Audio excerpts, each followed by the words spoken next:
Alright, let's go over the rest of the things AppleSoldiers giving Apple credit for that they didn't actually do.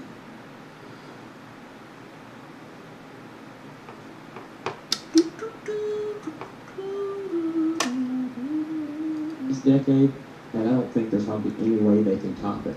Look how they changed digital music and digital music distribution forever with the iTunes Store. Look how they changed desktop computing with OS X in the year 2000. An unbelievable decade for Apple. And when I go back over the past decade, not Intel, not Microsoft, not Linux, not no other company. You know, I know I covered this in the other video, but it bears mentioning again. Linux didn't innovate. Well, that's technically true. There's two kinds. Let me be technical there, because I'm sure some geek out there who's an Apple fan's gonna nail me on this point of subtlety. There's Linux, and then there's Linux.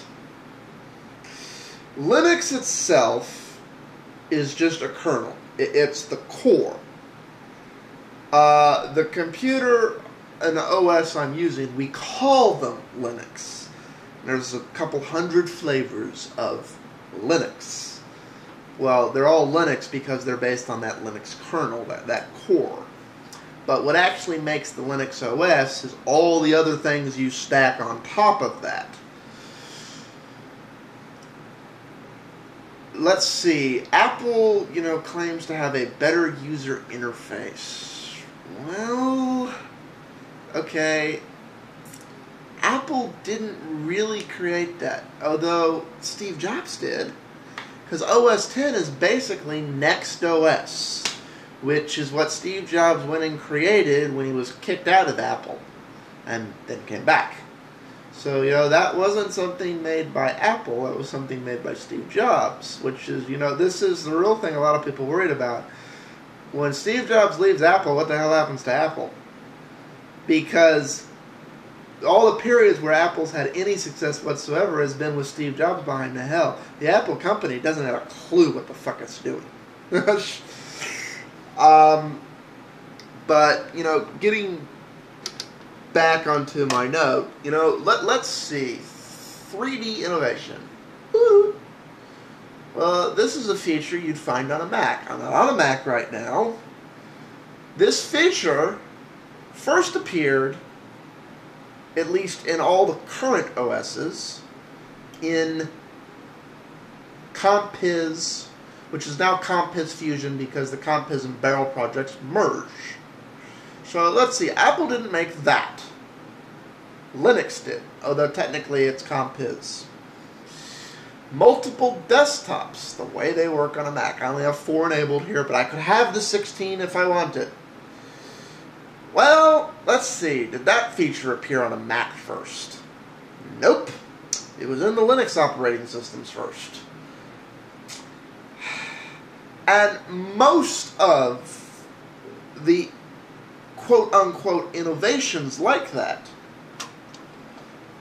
were in Linux desktop environments long before they were in Mac. A few years later, despite the fact that all those innovations had been free as they were developed, built, and improved upon in Linux, Apple said, we've added these great features that we've poached from the open source development by recreating them ourselves. Even though we're not the first to come out with them, give us more money and we'll turn these lovely features on that you could have for free if you were running Linux. And you know what? They haven't managed to get ahead of that curve. Linux is still ahead of them on that curve. So, yeah. Anyways, let's see what else he's going to give them credit for. Open source, or whatever, has innovated and pushed society forward as Apple has this past As far as software-wise, they've done all the pushing. decade. And he bashed on Intel before. Most of the hardware innovations that Emeek likes to claim credit for Apple doing, were created by Intel. So, again, all the companies he just said weren't the ones pushing us forward.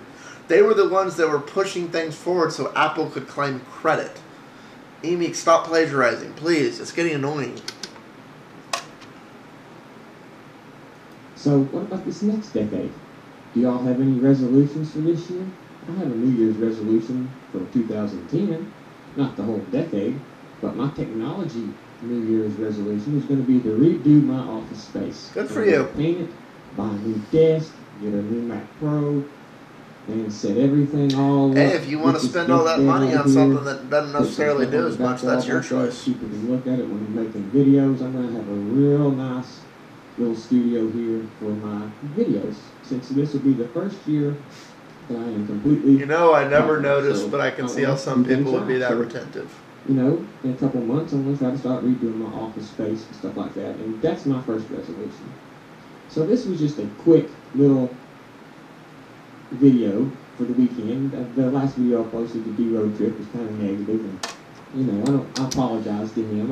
I'm going to let him finish out, but I don't think he says anything else that's worth commenting on. But I don't want to cut him short. You know, people say, you cut him off and took him out of context. You know, I'm just like that. I might cuss you in a video, but if you're nice to me and you PM me, I'll help you if I can. So that's just the way it is. Anyways, so this was just a little pick-me-up video to tell you my New Year's resolution, and that is redo my office space after I get my new Mac Pro. So I guess that's kind of two new resolutions. And I really wanted to reflect and have you guys think about the past decade and how Apple has innovated over the past decade, from the iTunes Store to the iPod. The iTunes Store and the iPod has changed society so much. I don't disagree on that. But, you know, to quote somebody that he loves to misquote and take completely out of context, the iPhone is successful because of its Microsoftian nature. It is. That's part of what makes it successful. The moment there's a good competitor with a similar infrastructure to the iPhone that is not encompassed in the Microsoftian architecture, and I'd honestly say, even though I wish there was somebody else doing it, Android is a very good candidate for that. I have issues with Android because of Google, but we'll get into that, and the direction it's going. But that's another video. Well, I'm coming up on time, y'all, and he's basically just going over New Year's resolutions, so that's it for this video. More to come, and peace out for now.